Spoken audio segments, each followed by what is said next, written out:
yang saya juga tertarik satu kata itu kolaborasi, Pak. Ya, Mas. Nah, jadi kolaborasi kan selama ini telah dilaksanakan.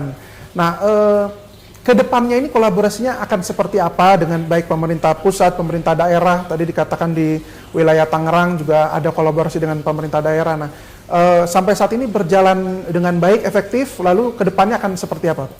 Kondisinya bagaimana, ideologinya bagus, politiknya juga di daerah ini demokrasi, tapi demokrasi yang santun, yang baik, kemudian ekonomi, sosial, budayanya semuanya kita sentuh semuanya. Di situ ketahanan tadi akan timbul, Mas. Ruang, alat dan kondisi juang yang tangguh, yang kondusif, yang dinamis, itulah bagian dari tugas TNI. Tatkala itu semuanya terangkum, maka akan timbul kemanunggalan TNI dan rakyat, dan ini adalah COG kita.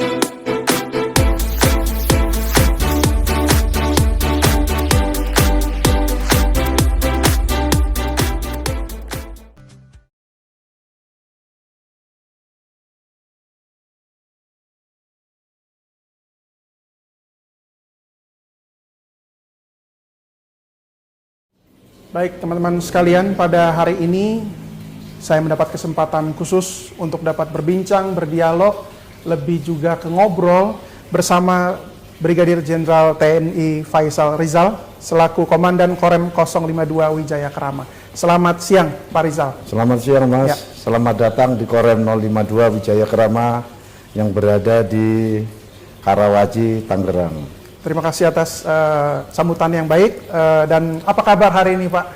Alhamdulillah, hari ini kebetulan tidak ada kegiatan. Kemarin habis kegiatan PAM VVIP, kemudian melaksanakan peresmian 2 yayasan.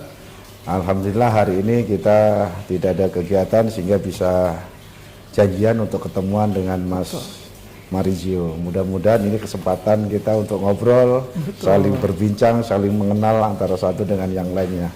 Ini kesempatan yang sangat baik ya, apalagi sekarang di kesempatan ini kita akan banyak berbicara juga mengenai bagaimana program-program di Korem 052 Wijaya Krama ini. Nah, pertama-tama Pak Rizal, mungkin boleh disampaikan dulu wilayah teritorial dari Korem ini, wilayahnya mencakup daerah mana saja mungkin, dan apa yang menjadi program unggulan terlebih dahulu dari Korem 052 ini, Pak Rizal? Baik, terima kasih Mas. Korem 052 Wijaya Krama bagian dari Kodam Jaya. Kodam Jaya wilayahnya dibagi 2, yaitu Jakarta Barat dengan Jakarta Timur. Jakarta Timur yaitu Korem 051 Wijaya Karta. Sedangkan Korem 052 yang berada di barat, Korem Wijaya Krama.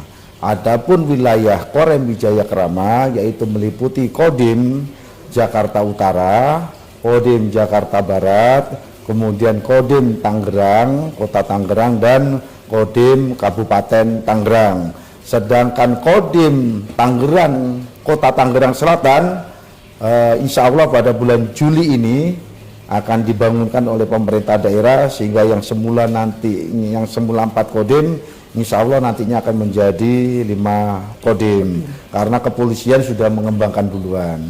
Demikian Mas. Oke, ya jadi pertama di Kodam Jaya itu dibagi menjadi 2 ya, ada 051 dan 052, lalu wilayahnya mencakup mungkin tidak hanya DKI Jakarta saja ya, tapi juga ke Provinsi Banten dan juga beberapa wilayah kota di Tangerang dan Tangerang Selatan. Oke, kalau kita masuk ke topik yang lebih intinya ya, atau esensialnya, pertama mengenai transformasi peran Korem ya di wilayah urban, karena kita mengetahui bahwa wilayahnya adalah wilayah perkotaan dan satu hal yang menarik untuk saya ketahui juga mungkin untuk para penonton adalah apa tantangannya itu Pak? Tantangan dan proses perkembangan wilayah itu yang kita tahu bahwa mencakup banyak wilayah-wilayah inti kecil juga. Seperti apa tantangannya itu Pak? Baik, terima kasih Mas.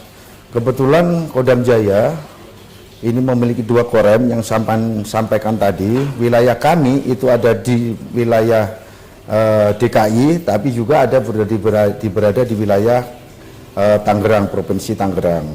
Wilayah Tangerang Raya ini masuk Provinsi Banten, sedangkan Jakarta Utara dengan Jakarta Barat itu masuk Provinsi DKI. Jadi gubernurnya Pangdam DKI termasuk Banten. Jadi ada 2 wilayah, termasuk yang di timur itu juga gubernurnya DKI dengan Jawa Barat.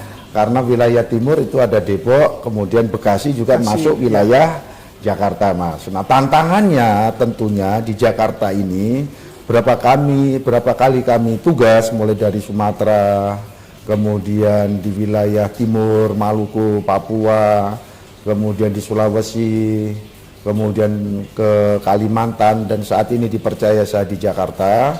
Setelah kami lihat tantangannya berbeda. Di Jakarta ini di samping itu sebagai metropolitan, kemudian sebagai ibu kota, kemudian di sini juga pusat ekonomi, pusat pemerintahan, pusat diplomatik, kemudian pusat industri yang ada di Jakarta maupun yang berada di Tangerang Raya.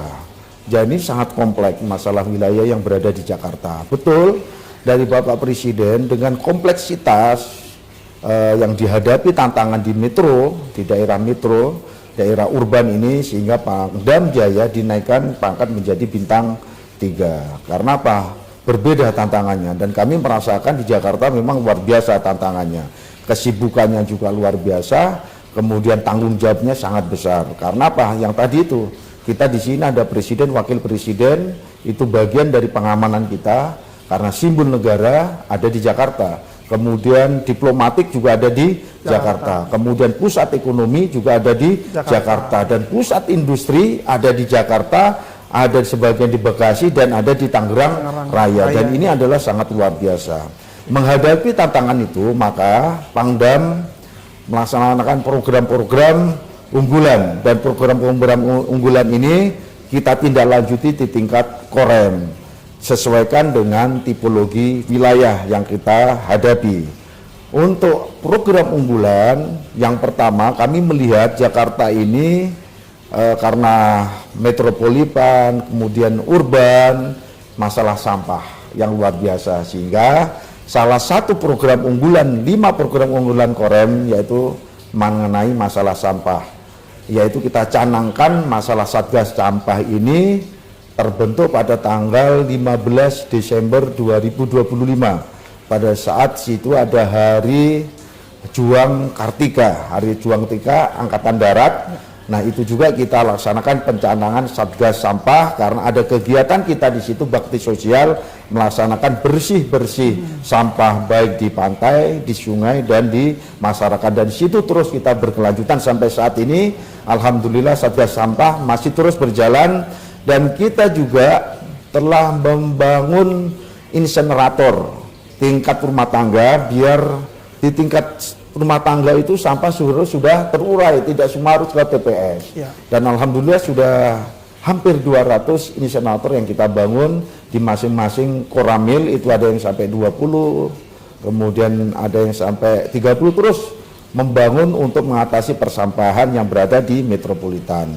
Di samping itu juga ada program Bapak Panglima TNI, yaitu dengan yang lebih besar, yaitu insenerator yang mampu mengurai sampah tingkat yang lebih besar lagi.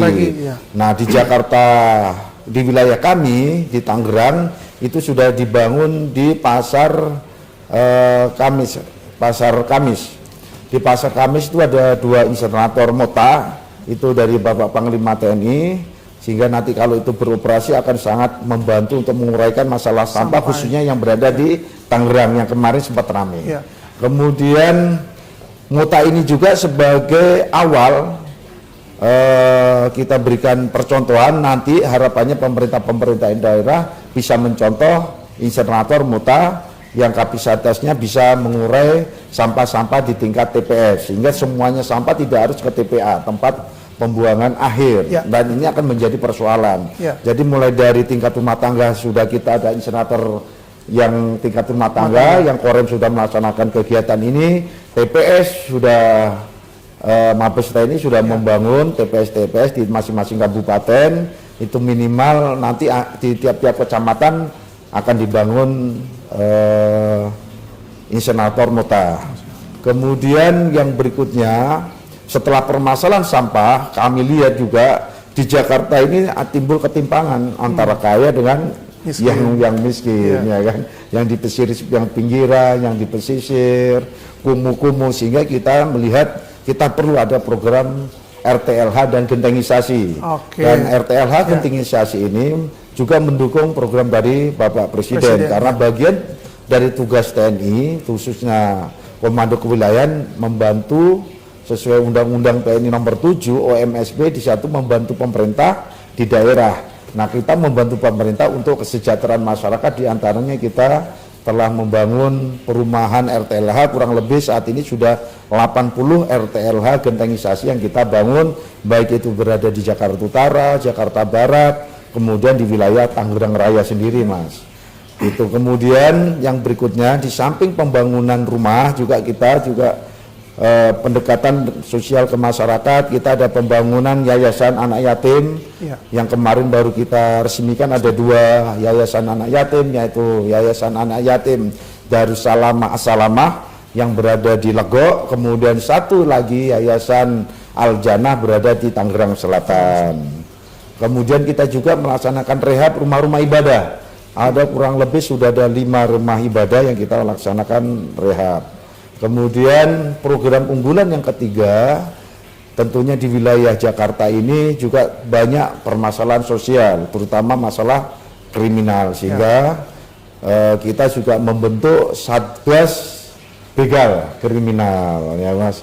Nah, ini kita membantu kepolisian bersama-sama, kita dengan kepolisian untuk melaksanakan patroli di tiap-tiap koramil sampai di tingkat korem, kita melaksanakan kegiatan patroli. Kita libatkan juga, kebetulan sini ada Batalion TP untuk membantu tugas Komando Kewilayahan. Jadi satuan Batalion TP ini dengan adanya program dari Bapak Presiden, tiap-tiap kabupaten membentuk Batalion TP, yaitu diantaranya juga akan membantu masalah mengurangi tingkat kriminal, di samping untuk membantu pemerintah daerah di bidang ketahanan pangan, kemudian pembangunan konstruksi di daerah, karena dia punya kemampuan itu yang TP. Kemudian di samping itu juga Batalion TP memperkuat ketahanan wilayah, yaitu dengan bersama-sama pemerintah daerah, kepolisian, agar wilayah itu bisa aman, nyaman. Tatkala wilayah aman, kondusif, otomatis pembangunan akan berkembang dengan baik, kegiatan juga aktivitas ekonomi juga akan berkembang dengan baik, Mas. Kemudian kita juga ada program yang keempat, yaitu integrated farming, yaitu kita laksanakan karena wilayah kita ini perkotaan. Kita sudah membuat percontohan yang ada di Legok. Kemudian di tiap-tiap koramil, kodim itu sudah kita bentuk bagaimana di perkotaan ini kan lahan sempit. Betul. Nah, kita bisa menggunakan polybag, kemudian menggunakan sarana apa namanya? Yang menggunakan pipa itu, Mas. Itu yang kita bisa manfaatkan, minimal ketahanan pangan di tingkat keluarga itu sudah aman. Sayur tidak perlu beli, cabai, tomat itu kan tidak perlu beli, sehingga ketahanan di pangan kita di tingkat rumah tangga itu sudah siap, kan gitu, Mas. Terus kemudian ada ikan lele, kemudian itu kan paling mudah, lele itu dirawat mudah, belut itu juga mudah, itu proteinnya tinggi, ya kan. Terus kemudian sayur sudah ada, sehingga masyarakat kita, terutama masyarakat pinggiran-pinggiran yang termarginalkan ini bisa makan yang sehat, kemudian anak-anaknya juga makan sehat. Ini juga mendukung program pemerintah, bagaimana anak-anak kita itu harus sehat, Ya. dan cerdas. Karena apa? Betul. Di usia emas itu sudah kita berikan asupan gizi yang luar biasa, baik itu proteinnya, kemudian seratnya, ya kan. Dan alhamdulillah ini kita laksanakan dan sudah berjalan. Kemudian yang kelima, kita juga ada program tadi itu Mas, ada pembibitan. Oh, pembibitan. Nah, karena pembibitan ini juga sama, harus kita siapkan pembibitan karena wilayah perkotaan ini bagaimana kesejukan, karena kan banyak polusi. Ya. Nah, jangan sampai kita ini ya kan, ya pembibitan terus kita tanam di pinggir-pinggir bantaran sungai, daerah-daerah kosong kita tanam, Ya. sehingga nanti menjadi asri. Di samping untuk CO2 karena banyak kendaraan metropolitan ini kan harus perlu penyerapan. Dan ini saya karena tugas kita ada di sini, makanya ada 5 tadi program unggulan Korem, menjabarkan perintah dari Bapak Panglima sesuai karakter tipologi yang berada di metropolitan. Itulah yang kita laksanakan, ada 5 program unggulan tadi, Mas. Oke. Nah, pertama ada beberapa hal ya yang mungkin bisa menjadi pengetahuan baru bahwa misalnya ketika Pak Pangdam itu naik pangkat, lalu kan orang berpikir, loh kok ini beda dari pangdam-pangdam yang lain. Nah, itu tadi mungkin jawabannya, karena wilayah, tantangan, lalu teritorial itu kan mencakup wilayah yang sangat besar dan juga mencakup apa istilahnya ring satu lah, karena di sini ada presiden, aktivitas ekonomi, diplomasi juga di sini, kantor kedutaan dan sebagainya, maka punya tantangan tersendiri. Lalu yang kedua, catatan saya juga terkait dengan bahwa ketika personil tentara itu membantu misalnya program-program seperti saya lihat sudah koperasi desa, lalu juga ada pembibitan tadi ya. Nah, ini mungkin bisa menjadi pengetahuan baru bahwa itu telah diatur di undang-undang ya, bahwa personil tentara itu mempunyai hak dan kewajiban juga untuk membantu program-program pemerintah pusat. Nah, tapi yang mau saya tanyakan nih Pak, spesifik tentang ketahanan pangan. Bagaimana yang terjadi di Korem ini, peran Korem, dan juga capaiannya seperti apa sampai sekarang terkait dengan ketahanan pangan itu, Pak? Baik, terima kasih Mas. Tadi betul, tadi Pangdam dinaikkan bintang 3. Di samping tugas tantangannya berat, juga masyarakat yang dihadapi juga masyarakat yang cerdas. Betul. Sehingga kemarin untuk meningkatkan sumber daya manusia, kami bekerja sama dengan Universitas Ahmad Yani. Saya juga ikut S2, prajurit-prajurit saya yang Bintara ada program khusus Universitas Ahmad Yani, karena anak-anak saya itu, anggota kita itu sudah rata-rata sudah memiliki kemampuan, tinggal kita legalkan aja dengan sarjananya. Kami sudah memberi kerjasama, baik itu perwira termasuk Babinsa, karena Babinsa yang dihadapi walaupun dia Bintara, di wilayah ada profesor, ada doktor, dia biar memiliki perbekalan ilmu, ya, ilmunya ada, terus dia punya kepercayaan diri dengan ilmu dan gelar yang dia sandang, sehingga dia punya kesetaraan minimal dengan masyarakat yang dihadapinya. Nah, anggota kita ini juga memiliki kemampuan yang macam-macam. Yang ada yang pinter di pertanian, perkebunan. Nah, ini kita berikan kesempatan kuliah juga, Mas. Karena apa? Keahlian itu diperoleh dari pengalaman, langsung terjun. Nah, kita terjun dan pengalaman, termasuk keahlian-keahlian yang lainnya, sehingga kita kerjasama dengan universitas yang membuka diri untuk memberikan kemudahan, dan kemudian Angkatan Darat juga membuka program beasiswa sehingga kita bisa ditampung anak-anak yang tidak mampu itu ikut beasiswa. Dan kami juga bekerja sama dengan pemerintah daerah, bagaimana bersama-sama pemerintah daerah bisa kuliah.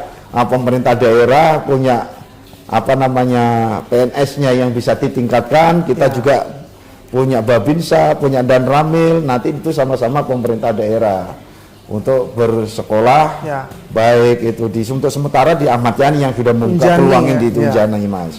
Dan alhamdulillah kemarin baru kami wisuda di Unjani untuk S2-nya. Kemudian tadi capaian kita bidang pertanian, kalau perkotaan memang ini agak susah. Pertanian daerahnya kayak gini ya kan. Makanya kan kita untuk daerah Jakarta Barat, Jakarta Utara, kita menggunakan hidroponik maupun itu hidroponik sama polybag. Tapi kan kita itu hanya ketahanan kemampuan untuk yang berada di ketahanan tadi itu rumah tangga. Iya, rumah Tapi tangga. secara nasional kita tidak punya karena Jakarta padat kayak gitu, tidak ada ruang untuk lahan yang bisa kita manfaatkan untuk meningkatkan produksi. Tapi kita minimal sudah berkontribusi di tingkat rumah. Kemudian untuk di wilayah Tangerang, karena kita ada Kodim Kabupaten Tangerang yang punya lahan, dan lahan yang kita miliki, lahan TNI itu kita manfaatkan untuk nanam jagung, penanaman sawah itu sudah ada di Legok. Dan saat ini Legok sudah ditempati Batalion TP, sehingga lahan ketahanan pangan kita ada persawahan, ada peternakan, kemudian ada perikanannya juga kita punya keramba, sekarang dikelola oleh Batalion TP. Sehingga kita lebih fokus pada ketahanan di tingkat rumah tangga. Lahan yang sudah besar itu ditempati oleh MTP itu masih dilanjutkan oleh Batalion TP. Itu bagian dari kita mendukung tugas dari pemerintah. Beda pada saat saya pernah di Maluku, wilayah saya di Pulau Buru itu dulu, dan di Pulau Buru adalah lumbung padi di wilayah Maluku termasuk ke Papua pada saat itu. Sehingga kita memang betul-betul melaksanakan cetak sawah di situ, kemudian meningkatkan produktivitas panen para petani. Di situ bisa kita lihat hasilnya. Nah, dan alhamdulillah Pulau Buru saat ini menjadi lumbung padi yang berada di wilayah Maluku. Sehingga di tiap-tiap pulau besar itu punya lumbung padi, tidak tergantungan pada di Jawa atau di Sulawesi untuk wilayah timur. Tapi kalau untuk di Jakarta sendiri, karena keterbatasan lahan yang bisa kita lakukan yaitu minimal kita memiliki ketahanan rumah tangga, ketahanan pangan di tingkat rumah tangga, Mas. Ya, Mas. Mungkin itu juga untuk menunjang apa yang tadi Bapak sampaikan ya, bahwa di wilayah Jakarta ini kan terdapat tadi ya masalah ada kelompok yang berkecukupan mungkin, tapi juga kelompok yang mesti dibantu. Nah, itulah kemudian program-program ini. Betul, Mas. Yang tidak kecukupan terutama itu kan untuk rumah. Karena apa, saya lihat orang itu diawali dari rumah. Tatkala rumahnya aman, enak, ya kan, maka orang dari situ berpengaruh terhadap perilakunya yang baik, kemudian anak-anaknya bisa menjadi anak-anak yang sehat, ya kan, anak-anak yang cerdas menuju ke Indonesia Emas yang kita harapkan. Karena kita pingin anak-anak Indonesia ini adalah anak-anak yang hebat, yang berkarakter. Nah, diawali dari mana? Tentunya dari rumah, sehingga kesenjangan ini tidak terjadi. Di samping mengurangi kesenjangan, tatkala di perkotaan timbul kesenjangan, maka akan rawan konflik sosial. Gitu kan. Nah, makanya ada program RTLH gentanisasi. Bukan berarti kita mampu membangun segitu banyak dipakai uang korem, tidak. Kita berkolaborasi dengan mitra, orang-orang yang memiliki kepedulian, ada CSR yang memiliki kepedulian karena kita sudah membangun, mereka ingin membangun, akhirnya berkelanjutan. Kita membangun ini alhamdulillah terus berkelanjutan karena orang yakin, orang percaya, pihak ketiga juga melihat itu keberadaannya kepercayaan, akhirnya banyak ngasih CSR, baik nyumbang bahannya, ada nyumbang uang, macam-macam, sehingga itu bisa kita manfaatkan untuk pembangunan RTLH dan gentengisasi saat ini masih terus berjalan. Tadi itu untuk menghilangkan masalah konflik di perkotaan karena timbulnya kesenjangan. Tatkala rumahnya nyaman, orangnya enak, tidak mudah ya emosi, Mas, ya kan, tidak mudah terprovokasi ya, karena apa? Nyaman di rumah, anak juga nyaman, kemudian tidak merasa ya rumah itu panas karena ada gentengisasi, nggak bocor, kan enak orang. Jadi enak semuanya. Nah, inilah untuk termasuk salah satu mereduksi atau memitigasi timbulnya konflik sosial dengan adanya kesenjangan tadi itu. Yang saya juga tertarik satu kata itu kolaborasi, Pak. Nah, jadi kolaborasi kan selama ini telah dilaksanakan. Nah, kedepannya ini kolaborasinya akan seperti apa dengan baik pemerintah pusat, pemerintah daerah, tadi dikatakan di wilayah Tangerang juga ada kolaborasi dengan pemerintah daerah. Nah, sampai saat ini berjalan dengan baik, efektif, lalu kedepannya akan seperti apa, Pak? Alhamdulillah saat ini berjalan dengan baik dan efektif. Sebenarnya tugas TNI yang berada di tugas kita, Komando Kewilayahan, Itu ada yang pertama membantu, tugas pokok kita ini membantu pemerintah berada di wilayah. Dalam rangka apa? Membantu meningkatkan kesejahteraan masyarakat. Karena kalau masyarakatnya sejahtera, dia akan memiliki ketahanan yang baik.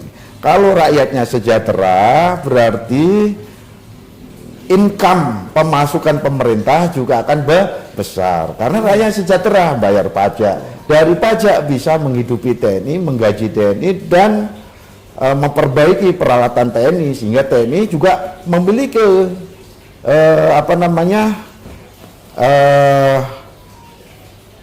ikut serta untuk mensejahterakan masyarakat, ya gitu. Kemudian yang berikutnya, tugasnya kita juga membantu kesulitan rakyat yang berada di wilayah. Sehingga kita juga di samping kita melaksanakan tugas pembinaan teritorial tadi, membantu kesejahteraan, mengatasi kesulitan rakyat. Untuk membangun RTLH, jembatan, itu kan sebagian dari mengatasi kesulitan-kesulitan rakyat, mempermudah rakyat, ekonomi, akses belajar, transportasi, semuanya berdampak ekonomi, berdampak untuk belajar anak-anak kita, sehingga mudah. Nah, itu bagian mengatasi kesulitan rakyat. Kita juga ada pembagian sembako kepada masyarakat dan mengajak CSR untuk berbagi pada daerah-daerah yang kita lihat yang perlu bantuan sentuhan. Di samping kita ada pembangunan fisik, juga di situ ada pemberian sembako. Itu bagian dari kita mengatasi kesulitan rakyat, ya kan. Kemudian tatkala kesulitan rakyat ini teratasi, maka dia akan pasti akan enak lah, kan gitu Mas, hidup akan tenang, akan nyaman, ya kan, perutnya kenyang, kan nggak akan masalahnya terjadi karena perut tidak kenyang, kan gitu kan Mas. Nah, tidak sejahtera, kan gitu, ada kesulitan, nah kita terus hadir, tentara turun, itu bagian dari negara hadir untuk mengatasi kesulitan rakyat yang berada di wilayah. Kemudian kita juga memiliki tugas menyiapkan ruang, alat, dan kondisi juang yang tangguh. Ruang, bagaimana menata ruang untuk pertahanan, kita menyiapkan pertahanan tatkala kita nanti ada serangan, bagaimana sistem pertahanan kita yang kita siapkan secara berlapis. Nah, pembentukan yang TP ini bagian itu juga untuk menyiapkan ruang pertahanan yang kuat kita. Kemudian di samping itu juga yang keempat, untuk program-program menyentuh rakyat, memberikan kesejahteraan, mengatasi kesulitan rakyat, menyiapkan ruangnya, alatnya yang kuat, manusianya yang kuat, otomatis manusia yang sehat, kemudian manusia yang cerdas, ya kan, manusia yang bermoral, berakhlak. Nah, itu bagian itu. Kemudian kondisinya bagaimana, ideologinya bagus, politiknya juga di daerah ini demokrasi, tapi demokrasi yang santun, yang baik.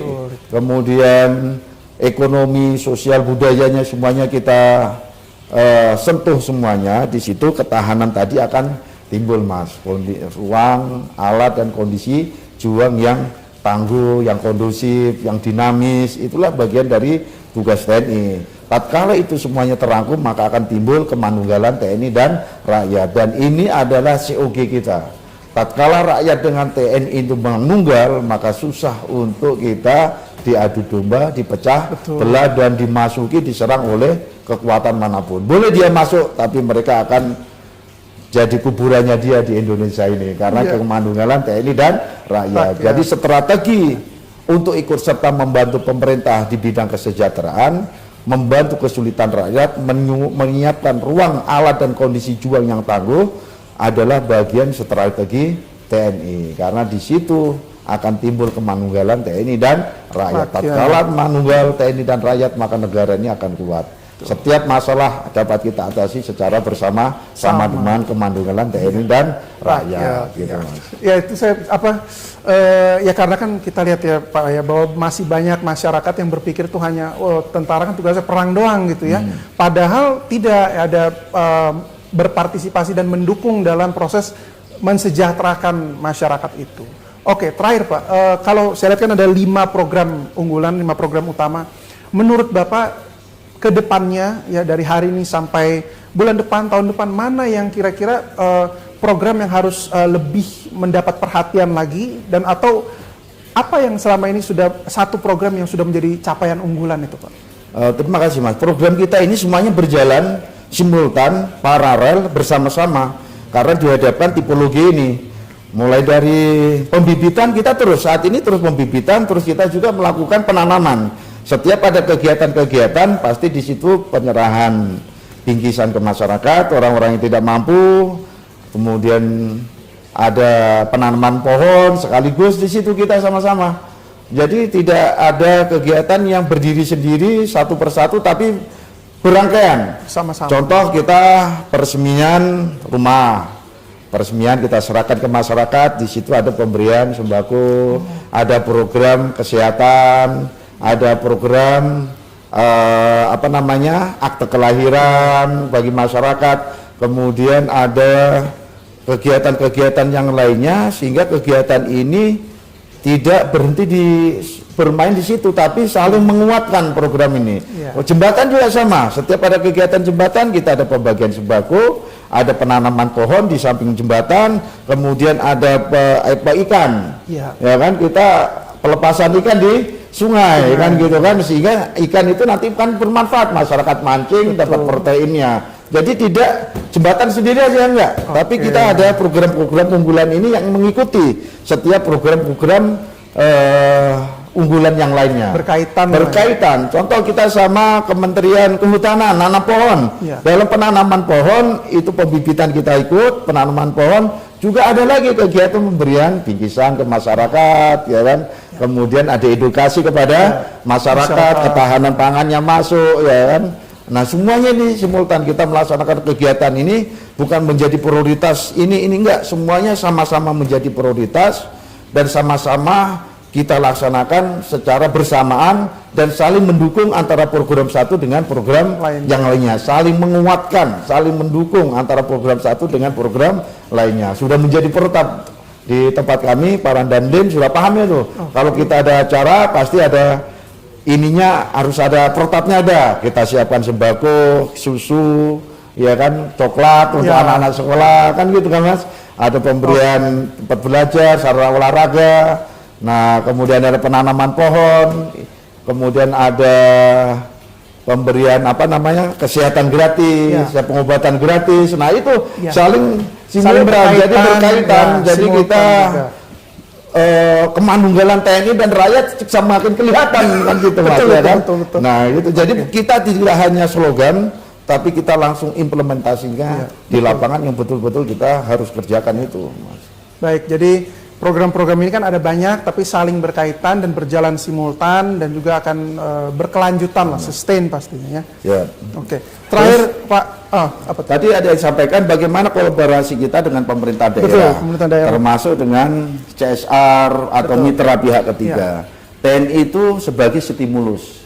Stimulus itu merangsang.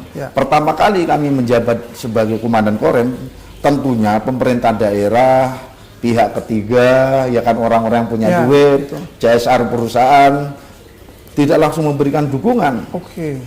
Kita melakukan pada saat itu pembangunan dengan biaya swadaya kita sendiri, ya kan. Kita bangun perumahan anggota juga, kita bangun bukan masyarakatnya, perumahan masyarakat, perumahan anggota kita bangun, yayasan anggota kita juga punya yayasan, anak yatim dengan jumbo, punya yayasan kita bangun.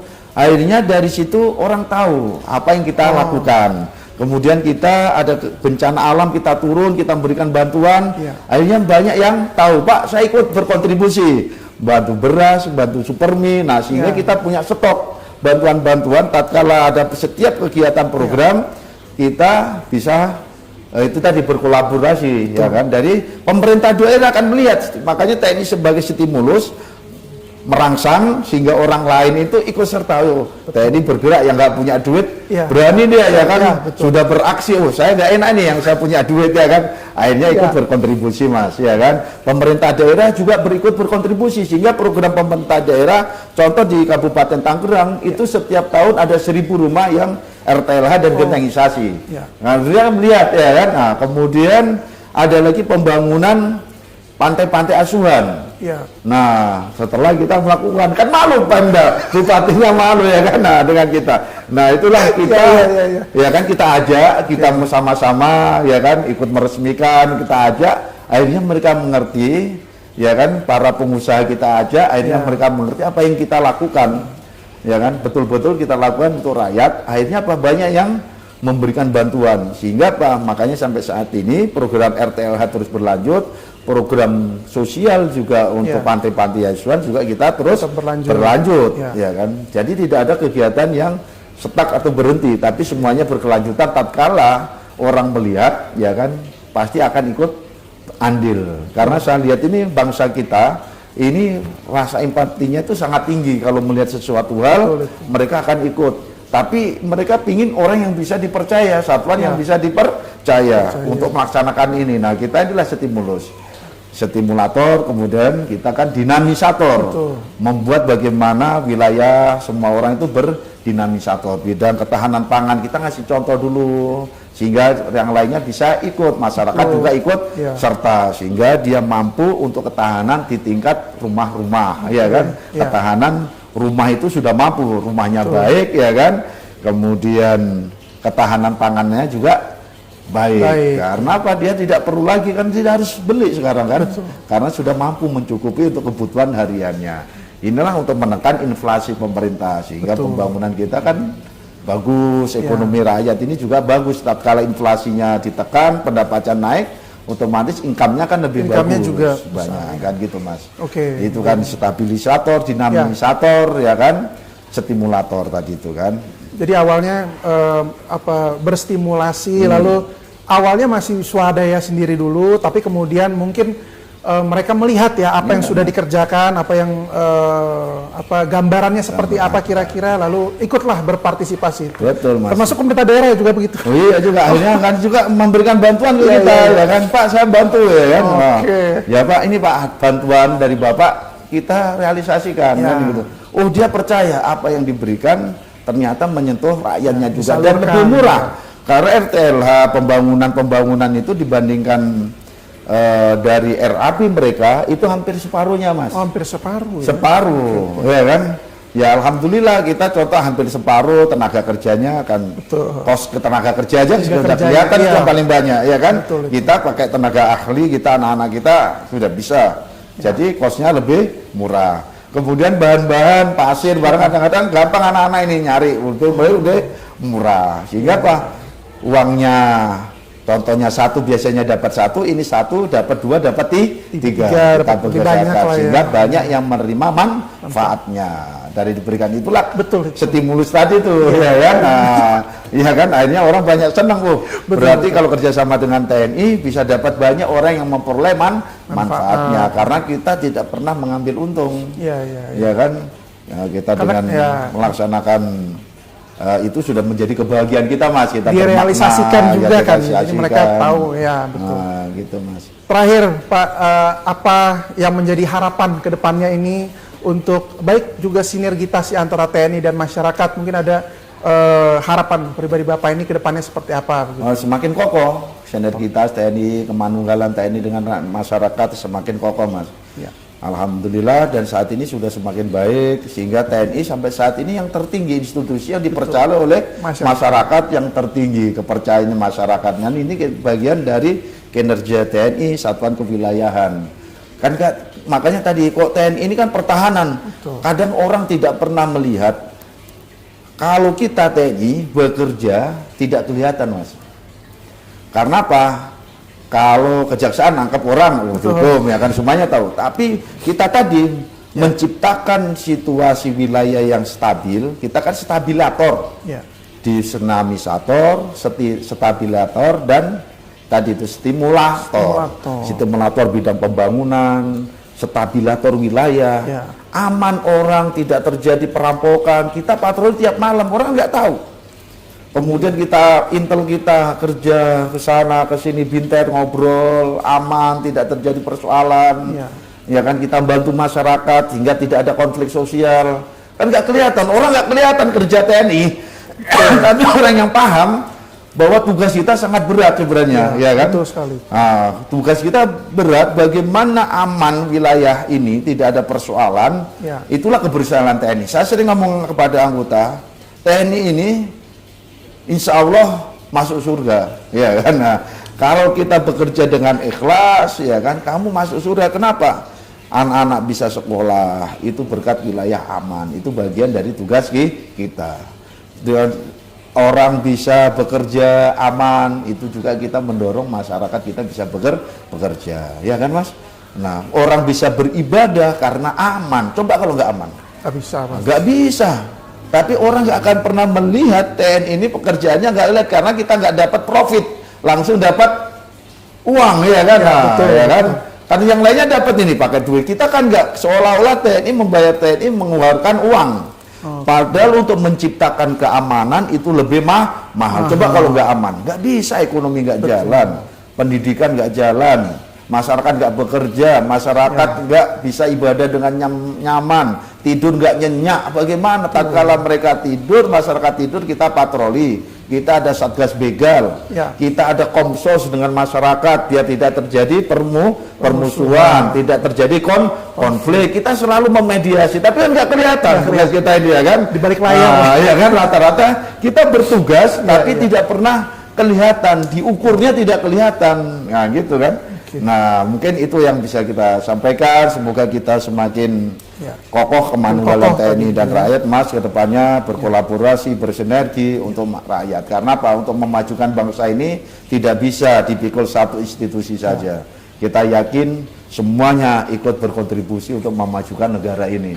Yang penting adalah kekokohan itu harus lebih dibangun lagi berarti. Betul, Mas. Terima kasih banyak, Terima kasih, Mas. Faisal Rizal, atas waktu, atas sharing dan juga pengetahuan lah mungkin bagi kita semua yang menyaksikan ini dan juga buat saya pribadi ya.